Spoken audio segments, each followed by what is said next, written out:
Welcome to Omni Tales, where every tale, every genre, is all in one place. La Diablesse.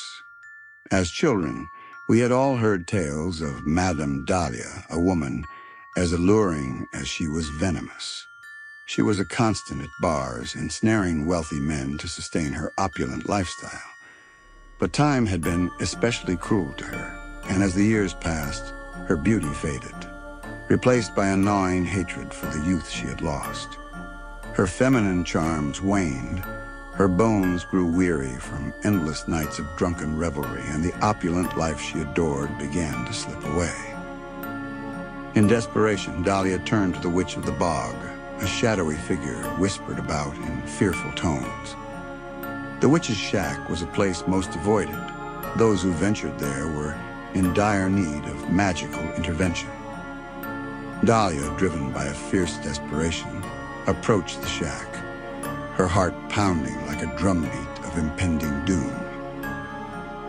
Entering the witch's domain required an unsettling ritual.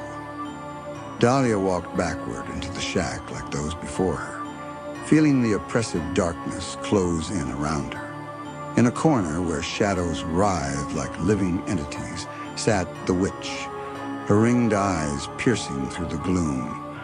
Arms of darkness seemed to seethe around her ancient rocking chair as she knitted furiously. "Whatever you want, you must be willing to pay the price," the witch croaked, her voice a haunting chorus of spectral whispers. The eerie chill of unseen eyes watching her sent shivers down Dahlia's spine, but she remained steadfast, her desperation outweighing her fear. "I am willing," she muttered, her voice trembling with determination. The witch's lips curled into a sinister smile, her eyes gleaming with a malevolent light. "You are now, until you aren't." The witch's words hung in the air like a chilling premonition. But Dahlia, her mind muddled by desperation, ignored the subtle warning. "Once you are granted your wish, nothing," the witch paused, her elongated finger wagging to emphasize the gravity of her words, "nothing can be done to reverse it." Dahlia nodded eagerly, her only concern to reclaim the beauty that time had stolen from her. The witch scoffed incredulously, rising to retrieve a cup filled with the bones of her deceased relatives. Chanting in a dead language, she shook the cup, disturbing its contents, then emptied the bones onto a table covered in candles and strange dried herbs. In the oppressive silence, the witch scrutinized the bones, discerning the answer to Dahlia's unspoken question. "The price for your beauty is the blood of an innocent. 6 tablespoons of their blood in a cup of clove, alcohol, and garlic, consumed on a Wednesday at 3 a.m.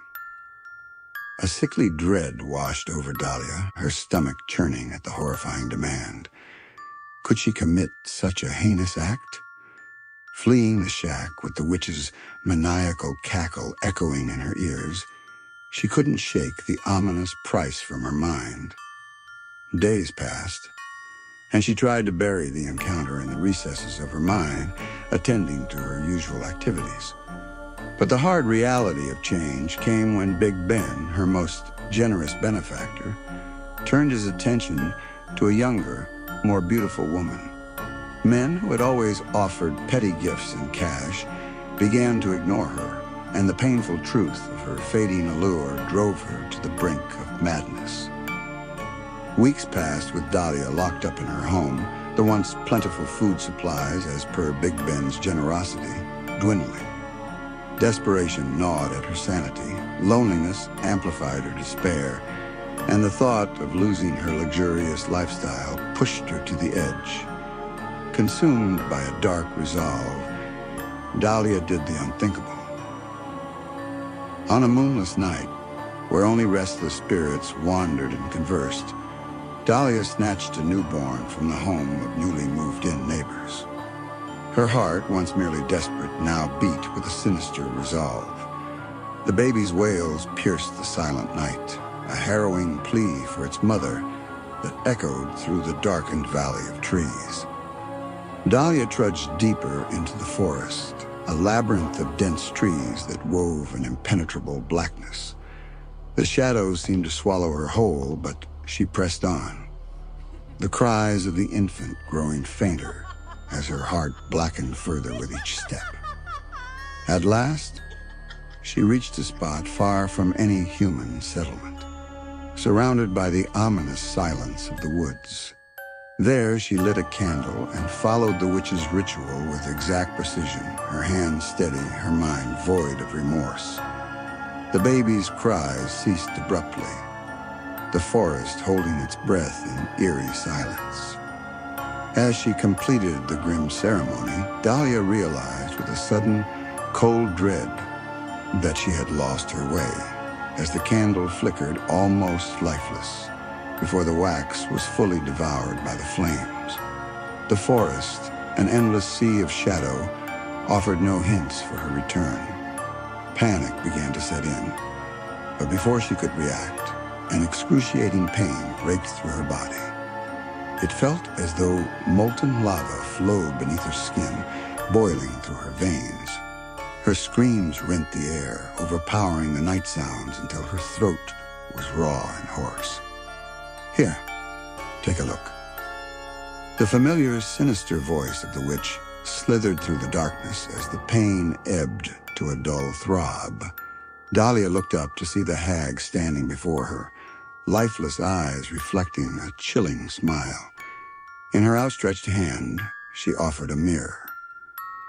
Despite the pitch-black surroundings, Dahlia could see her reflection clearly. Her heart leaped at the sight. Her beauty had returned, even more alluring than before. She struggled to her feet, her limbs weak, but her newfound vanity driving her onward. She took in the inky blackness around her with keen, sharp eyes. Then she looked downwards when her legs did not cooperate properly. A mournful scream tore from her lips as she beheld the grotesque transformation. Her legs were no longer human, but those of a cow, hooved and bulky. Horror gripped her, but the witch's taunting voice broke through her despair. "You wanted beauty, but you never specified how it should be maintained." The witch's eyes shimmered with a malevolent crimson light, her cryptic words hanging heavy in the air. Dahlia understood the curse now, the full extent of her folly. Each night she was condemned to haunt the darkened corners of the forest, her enchanting beauty a trap to lure unsuspecting men. Driven by a twisted compulsion, she would lead them into the depths of the woods to repeat the ritual, ensuring her cursed allure persisted. And so the once vain Madame Dahlia became a haunting specter of the night, a creature of dark beauty and boundless despair, forever lost in the shadows she once feared. Generational curse, the buck. Dan walked into the room, the stench of medicine and death heavy in the air. The constant beeping of machines and the laborious wheezing filled the silence. The room was a stark white, contrasting sharply with the yellow sheets covering the elderly man on the bed. As Dan approached, he noticed the drastic changes in his estranged father.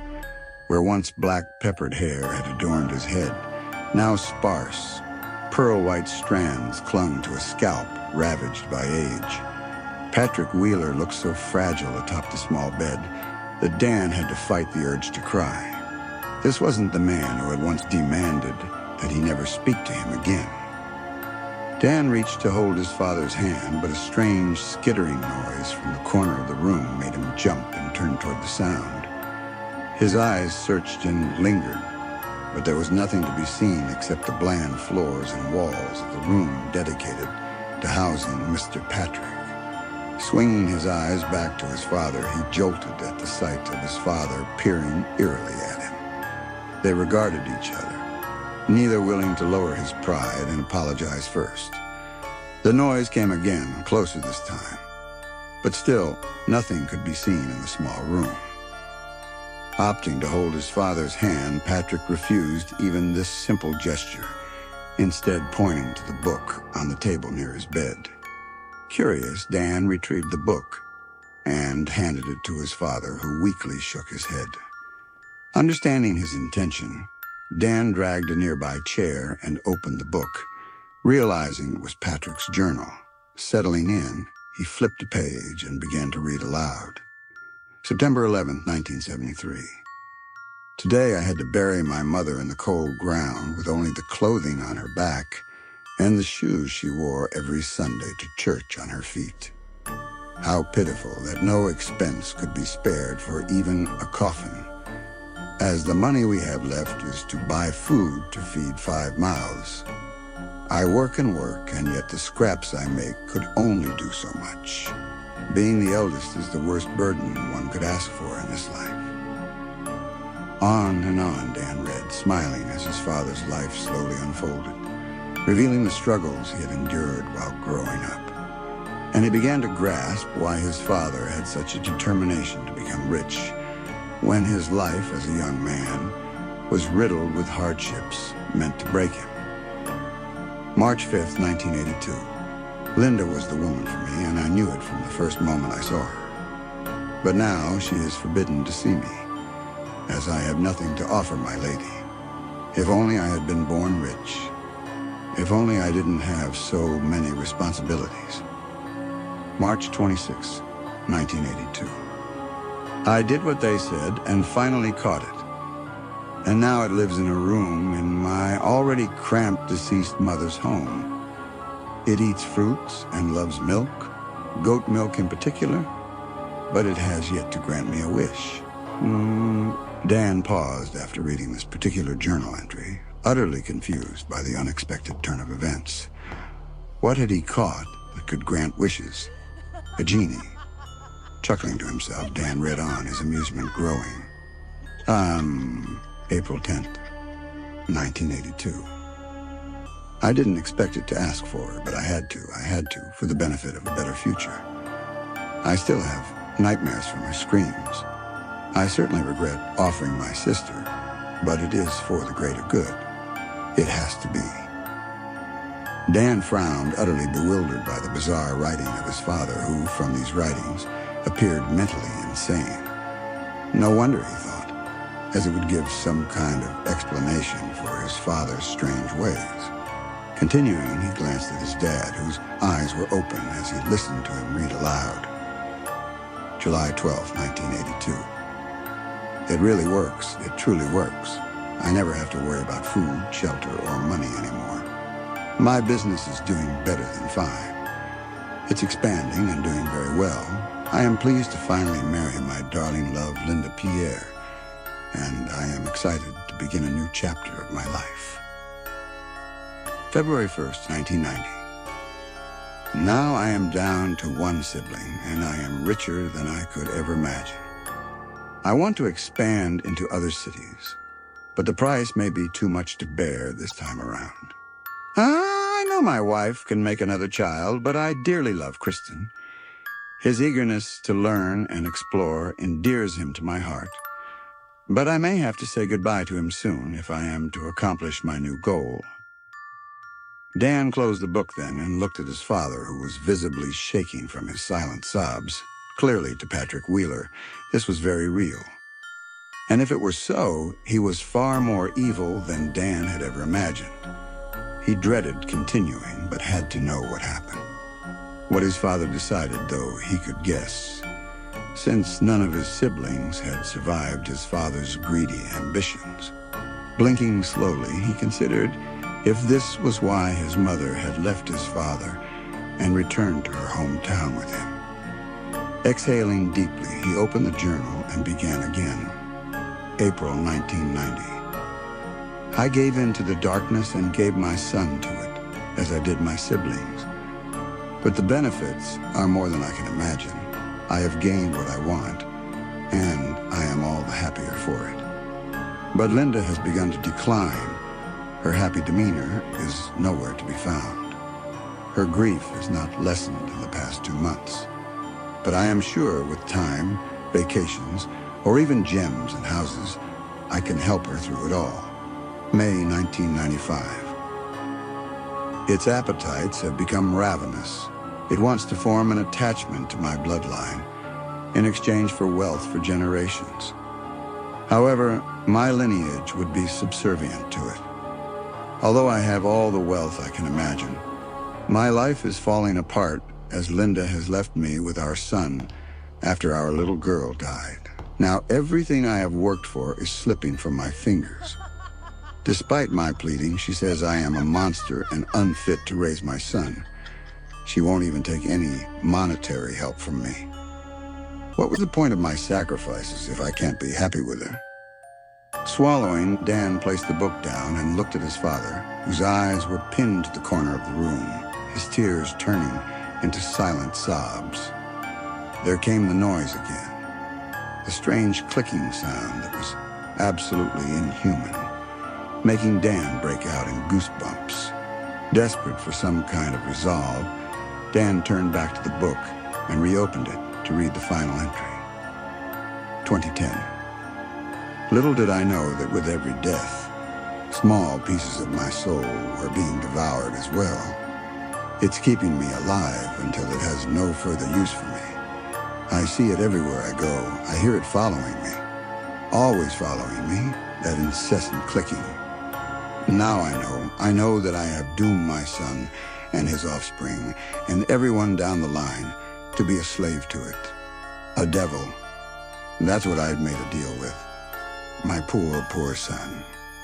If you are reading this, soon it will come for you.